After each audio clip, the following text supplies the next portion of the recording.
Pessoal, eu não encontrei solução aí na internet para esse incômodo aqui, né? Então, eu vou apresentar a solução que eu encontrei aqui.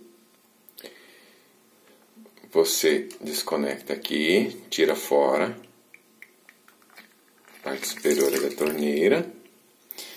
Aí você vai pegar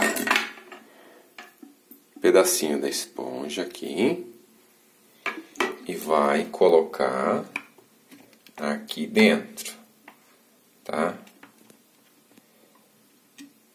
Olha.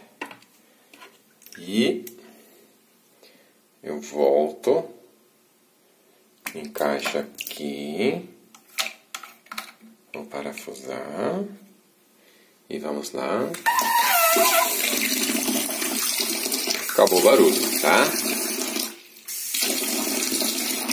Ele vai perder um pouco da pressão da água, aquela espuma, ela vai parar aqui nesse filtro, né? Importante que tenha essa telinha bloqueando aqui. Aí, mas pelo menos resolve o incômodo do barulho, beleza?